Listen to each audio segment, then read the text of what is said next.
Fala pessoal, tudo bem? Bom, mais um mês estou aqui de novo. Agora a gente vai falar das carteiras de março e, obviamente, comigo não poderia faltar o Cadu Sequeira, estrategista-chefe do BTG Pactual, Head de Research, diretamente de Nova York. E aí, Cadu, beleza? Fala, Bruno, tudo bom? Um prazer enorme estar aqui com você e com os nossos ouvintes. É sempre muito bom poder bater esse papo sobre as carteiras e sobre como a gente está vendo o mercado para frente. Boa. Bom, Cadu, achei assim, até no mínimo, acho que no mínimo volátil, mas digo assim, no mínimo quase que assim, em poucos dias, né, em uma semana, o mercado ele mudou bastante, né? A gente, pré-carnaval, a gente estava ali com uma história, pós-carnaval, a gente está teve a evolução do conflito de Rússia e Ucrânia. Obviamente isso traz, né, um pouco mais, aliás, estou sendo até, né, tranquilo aqui nas palavras, né, traz bastante incerteza globalmente, mas o Brasil ele tem se comportado no mínimo de um jeito diferente, né, vamos colocar dessa forma, dado tudo que está acontecendo no cenário global, né? Acho que é legal ouvir de você, né, um pouco da tua visão, até porque você está próximo também de vários investidores estrangeiros, né? O Brasil virou, né, de fato agora, né, bola da vez, tem muita gente já falando que o Brasil agora porto, né, um porto tranquilo para aportar os recursos. Eu acho assim, Bruno, primeiro, realmente, assim, o cenário mudou bastante, o nível, a gente está vivendo uma situação de enorme incerteza por causa do conflito aí entre Rússia e Ucrânia. Isso deixa os mercados mais nervosos, sem sombra de dúvida. Você vê aqui fora mesmo, os mercados de ações estão mais pressionados. Eu acho que o Brasil, já vinha antes até do conflito começar, os investidores começavam a ver o Brasil como uma boa alternativa comparado com as outras possíveis alternativas. Então, você pega o investidor americano que vem ganhando, né, a Bolsa Americana vem subindo ano após ano após ano. Esse ano já havia uma indicação muito forte de que a Bolsa poderia não performar tão bem por causa da necessidade de aumento de juros aqui nos Estados Unidos, o que vai acontecer. Então já tinha um pouco o que eu faço com, né, o investidor que está aqui no mercado americano, já começava a perguntar o que eu faço com a grana, já que o mercado acionário pode não ser tão bom, o mercado acionário americano, né, pode não ser tão bom esse ano. Acho que em adição a isso, mesmo com o aumento de juros aqui nos Estados Unidos, o aumento é gradual, então o juro real, né, o juro nominal menos a inflação esperada, ele ainda é negativo. Então, o investidor está entre o mercado de ações, que possivelmente cai, e o mercado de juros, que possivelmente dá um retorno negativo em termos reais, e aí ele começa a procurar alternativas em outros países, em outros mercados. E aí, aquela história, a guerra, já aparecia, até antes da invasão, investir na Rússia já parecia uma coisa muito arriscada, acho que agora ela é inviável, né, obviamente. A China já não era um mercado que os investidores estavam muito animados para entrar, também por causa de questões de governança. Índia, um mercado caro. Então, o Brasil começou a se tornar uma alternativa, mesmo na América Latina, que o nosso maior competidor por fluxo é o México, né, que é um mercado também grande, mas o México já tinha uma alocação muito acima da média histórica dele. Então, quer dizer, os investidores já estavam muito expostos a México versus Brasil na virada do ano. E a verdade é que os valuations relativos de Brasil e México, o Brasil está bem mais barato do que México. Então, os investidores acho que começaram a ver o Brasil como uma alternativa, principalmente os investidores que estavam investidos no mercado de ações americano ficaram meio órfãos assim, de opção, né? E começaram a procurar alternativas. E acho que o Brasil surgiu nesse ambiente como uma bela alternativa. E os fluxos que estão vindo para cá são enormes, né, Bruno? A gente está olhando o dado recente, né? A gente tem pessoal saber, a gente visualiza o fluxo aqui de entrada de estrangeiro, né, investidor estrangeiro, mas a gente tem 2 dias aqui de diferença temporal, né? A gente tem uns 2 diazinhos que a gente enxerga. Então, o último fluxo foi alguma coisa próxima a $1 bilhão, né? No dia 2 ali de março. E, dia 2 de março foi quarta-feira, né? Quarta-feira de cinzas. Então, só foi dia de meio pregão e teve uma entrada relevante de fluxo de capital estrangeiro. Acho que a próprio formato da nossa bolsa, né, do Bovespa aqui, do índice, acho que ajuda muito, né? Dado que a gente está tendo um choque de commodities importantes lá fora. A gente tem muito petróleo, tem muito minério, muito aço, então a parte também de soft commodities, né, de grãos, né, não tem uma participação relevante no índice, mas tem veículos, né, importantes. O Brasil, acho que nessa hora emerge ali no pensamento, né, do investidor como uma fronteira agrícola mundial importante, né? Então acho que são vários temas que ajudam, né? E o Brasil também é visto como apesar de a gente ser um mercado emergente, ele é emergente de valor, né? Valor no sentido de value versus growth, né? Então a gente tem muitas empresas que são importantes componentes do nosso índice, como os bancos, Petrobras, Vale, que negociam valuations bastante atraentes, né? A Petrobras negocia um pouco acima de 2 vezes EBITDA, a Vale perde 3, os bancos negociam aí 7, 8 vezes PI, então é um mercado, são componentes importantes do Bovespa, são empresas que negociam a múltiplos muito atraentes. Né? E você vê a entrada de capital estrangeiro em janeiro e fevereiro, se a gente combina os 2 meses, a gente teve 60 bilhões de reais de entrada de dinheiro estrangeiro. Quer dizer, só para vocês terem uma ideia, no ano o primeiro ano que a gente teve entrada positiva, depois de muitos anos, foi 2021, que a gente teve 70. Esse ano, em 2 meses, a gente já teve 60 bilhões de reais de entrada de dinheiro estrangeiro no Brasil. Então, é realmente um número bastante grande. E o impacto só não é maior nas ações no Brasil, porque a gente ainda está vendo resgate nos fundos de ação locais, né? Então, os locais ainda estão recebendo resgate nos seus fundos de ação. A gente tem alguns meses já de saída líquida de dinheiro de fundos de ação, e esses números foram maiores, se intensificaram em janeiro e fevereiro. Eu até tenho uma expectativa que possa desacelerar um pouco a partir de março, mas a saída foi grande ainda de fundos de ações de janeiro e fevereiro. E legal assim, comentar isso, pessoal, porque todos esses dados, tudo isso que o Cadu está falando, está lá no relatório, está lá no relatório da carteira recomendada do mês de março, e até lá, né, e colocando até em perspectiva histórica, Cadu, apesar de toda essa entrada de fluxo, a própria participação do estrangeiro, quando a gente pensa em Brasil, ainda é muito pequena, né? Quando a gente olha historicamente. Então, tem aí algum espaço, obviamente não depende só do macro global, a gente também tem que fazer a nossa lição de casa, e está lá também, né? A gente pondera um pouco essa percepção do macro Brasil, está muito ancorado, né, Cadu, me corrija se eu estiver errado, na parte de disciplina fiscal e obviamente a questão de eleições que ainda está ali, né? Permanece um cenário fluido, né? Sem dúvida. Você vê que, acho que até, sem dúvida nenhuma, hoje o Brasil ainda é um mercado considerado arriscado por causa das questões políticas e fiscais, então tem a eleição pela frente, tem mais as questões fiscais sobre não só como que o governo atual vai se comportar nesse período pré-eleição, né, do ponto de vista de concessões fiscais, seja aumentando despesas ou reduzindo receitas de impostos, e também como que o novo governo, esse governo atual sendo reeleito ou o próximo, como que ele vai se comportar do ponto de vista fiscal. Então, acho que esses dois aspectos, eles são importantes e adicionam risco para o mercado brasileiro. Então, se você olhar o juro real de 10 anos, né, o juro real de longo prazo, as NTNBs, elas estão pagando um retorno que é a inflação mais 5,70 quando fechou fevereiro. 5,70 é bastante, assim, para vocês terem uma ideia, no passado recente, o maior nível de juro real que a gente viu foi ali perto da eleição, perto do primeiro turno da eleição passada, quando ficou mais claro que o Bolsonaro seria o vencedor. Naquele ponto o juro real estava um pouco acima de 6, estava 6 e pouco. Então, o meu ponto é, hoje o Brasil, os ativos brasileiros já precificam um risco alto, o juro real já precifica um risco relativamente elevado, o que de certa forma me deixa um pouco mais tranquilo, porque mesmo que piore, o espaço para piora não me parece, pelo menos, ser tão grande, porque a gente já tem muita coisa precificada, né? Até quando a gente olha o PI da Bolsa, você vê que a gente ainda está... E aí isso é outra coisa interessante, né?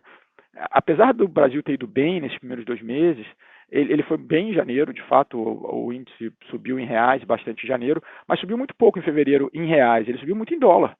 Em dólar teve uma subida maior, então a gente em dólar está performando muito melhor que nossos pares, mas em reais o Bovespa subiu 1% em fevereiro, e agora nesses primeiros dias de março já devolveu esse 1%. Então, até quando você olha o valuation, o PI da Bolsa, a gente continua negociando um desvio padrão abaixo da média histórica. A performance não foi tão forte assim para mudar o nível de valuation no Brasil. E o juro e o prêmio para ter ações continua um desvio padrão acima da média, quer dizer, alto, mesmo com o juro real de 5,70. E o qual que a gente tem feito é que, pelo menos é o que a gente acha, espera que aconteça, que à medida que o cenário eleitoral e fiscal fique mais claro, que esse juro real ceda. E aí as ações teriam tudo para performar melhor, né? Para subir mais.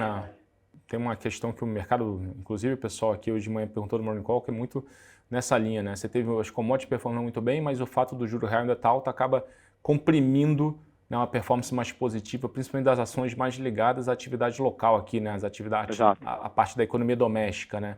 Então tem essa descompressão de risco ainda por vir, se obviamente, né, o que a gente acredita se concretizar logo adiante, né? Exatamente, exatamente. E aí falando um pouco da carteira, né, Cadu? Você tinha feito bastante, né, bastante modificação na carteira anterior, nessa foram poucas modificações.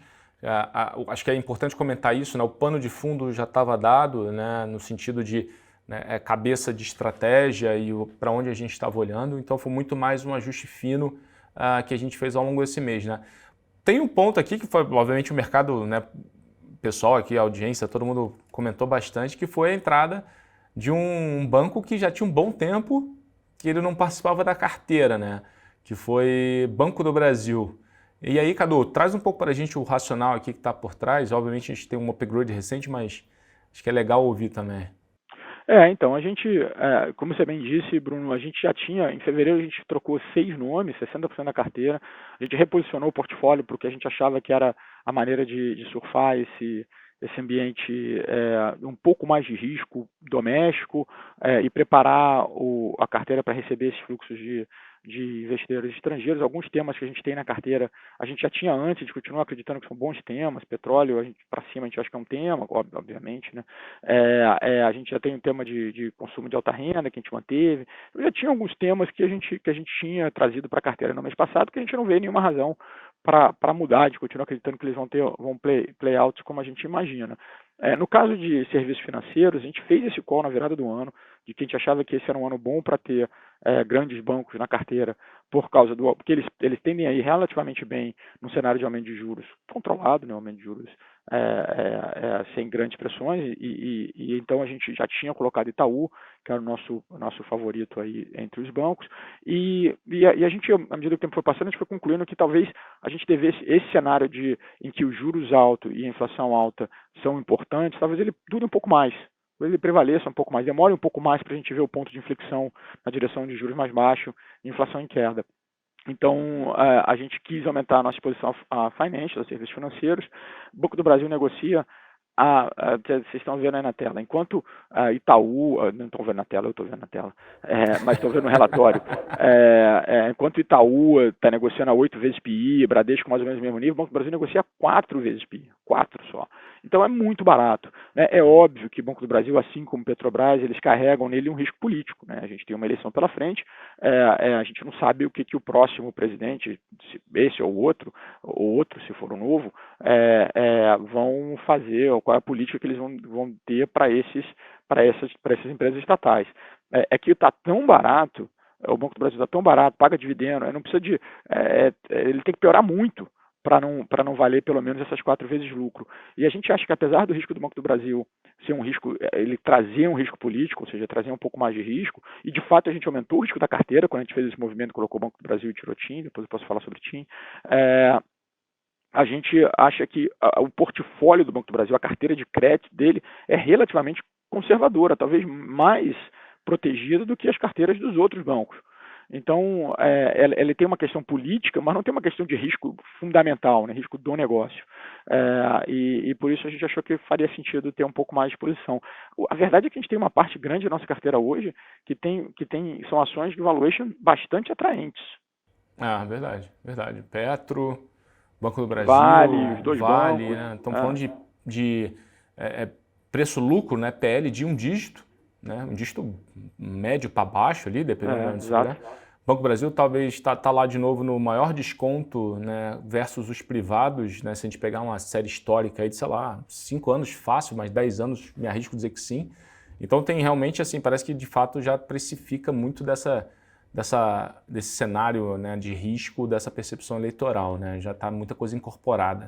Né? Eu acho que sim. Então, por isso que a gente tomou conscientemente, a gente não acha que é um risco fácil de tomar, tem muita gente que não vai se sentir confortável, mas a gente achou que fazia sentido tomar o risco de ter Banco do Brasil em função dos resultados bons, valuation, pagamento de dividendo e tudo, e esperar um pouco para ver como é que vai ser, como é que os candidatos a presidente vão falar sobre essa empresa estatais ao longo da campanha.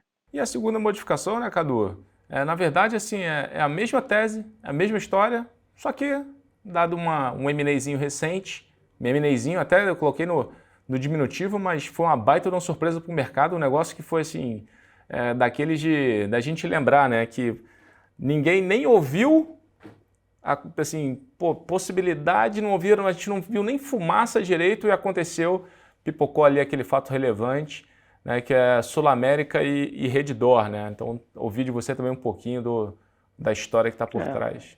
Então, a gente gosta de Redditor, já gostava antes, estava na carteira, a gente tinha colocado no mês passado, na verdade, performou super bem no último mês, e só que com a compra da Sul América, a gente viu uma oportunidade de manter exposição a Redditor com 15%. Na verdade, a gente agora deve estar aí perto de 12%, 13%, mas com um desconto grande para Redditor. Então, você compra a Sul América, é como se você estivesse comprando Redditor, mas com uns 12% de desconto, né? Então, a gente acha que ficou um desconto muito atraente comprar Redditor através de Sul América. Por isso a gente fez a troca. No fundo, a gente trocou 6 por meia dúzia do ponto de vista de fundamento, né? O fundamento é exatamente o mesmo. Sul América vai virar Redditor. Só que tem um desconto muito grande, a gente quis aproveitar, ou está tentando aproveitar esse desconto fazendo esse movimento na carteira. Boa. Então é legal só para a gente relembrar aqui, antes da gente se despedir, né? Assim, você falou rapidamente, mas pessoal, os principais temas, né? O que estava assim, os macro temas que estão ancorados ali na carteira, acho que eu gosto muito de bater nessa tecla, ele já vem permeando na carteira desde, Cadu me corrija se eu estiver errado, setembro do ano passado, alguma coisa por aí. Então a gente tem batido nessa tecla, preço de energia mais alto, né? Petróleo, e aconteceu, e obviamente, né, o desenrolar disso para grãos, para açúcar e etanol, que são também temas que estão presentes tanto na carteira Tem-Sim quanto na carteira de Small Caps. O consumo de alta renda, que o Iguatemi performou muito bem no relativo, né? O resultado também veio a gente espera que venha muito forte.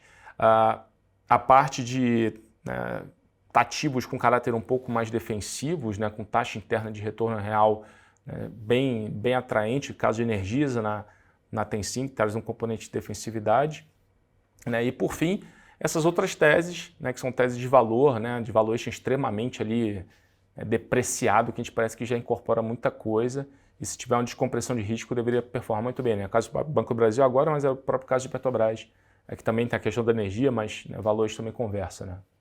E eu acho, Bruno, que a gente tem tentado também nesses meses manter uma carteira com papéis primeiro, líquidos e grandes. Então, a gente tem feito a opção de manter liquidez na carteira, até por causa da incerteza. Antes era uma incerteza político-eleitoral, uma incerteza local, agora passou a ser uma incerteza global. Então, acho que é bom ter liquidez, é bom você ter a opção de se movimentar rapidamente, se assim o investidor quiser, né? Ele tem essa opção, a gente, quando tem papéis líquidos, a gente dá essa opção para o investidor. Eu acho que são papéis que performam bem nas suas áreas, né? São papéis que têm excelência operacional, histórico de resultado bom. Então você vê que a gente tem papéis como Energisa, por exemplo, que é uma operação de super qualidade, Localiza super de qualidade, Raízen de qualidade, os bancos são bancos que têm uma posição dominante no seu setor. Então a gente tem boas empresas, a gente tem empresas, a gente não está aqui falando, pô, vou pegar uma empresa que vai fazer um turnaround operacional, nada disso. A gente está aqui no que tem um track record provado, Arezzo, Multiplan, são empresas que são conhecidas e reconhecidas por entregarem resultados de qualidade, né? Eu acho que essa opção a gente fez justamente para evitar surpresas adicionais, que a gente não quer ter surpresa de uma performance ruim desses caras, a gente quer ter quer fazer o call do tema e estar com os vencedores neles, né? Excelente ponto. Então, pessoal, o recado final do Cadu Siqueira é o seguinte: hoje a Bolsa, né, obviamente guardando a seletividade, entendendo bem onde você, né, o mapa de riscos que você tem na sua frente, existem boas oportunidades de investimento, sempre a gente prega aqui, obviamente, o médio e longo prazo, mas principalmente ativos que têm uma liquidez importante, né? A gente não precisa ainda se arriscar ali em alguma coisa que seja, né, ter uma história um pouco mais desafiadora. Então fica aqui o recado final do Cadu Siqueira para todo mundo ali que investe em renda variável. Se ainda não investe, dá uma olhada nos nossos relatórios. A gente tem a capacidade aqui também de automatizar as carteiras, então você consegue seguir todas as carteiras do BTG Pactual de forma automática, aqui que a mesa constrói esse instrumento para vocês. Cadu, obrigado mais uma vez pelo teu tempo, pela tua presença. A gente se encontra aqui no próximo mês. Imagina, Bruno, o prazer é todo meu. É sempre um prazer estar aqui com você e com o pessoal que está assistindo a gente. Muito obrigado. Valeu, gente. Um abraço. Até mês que vem.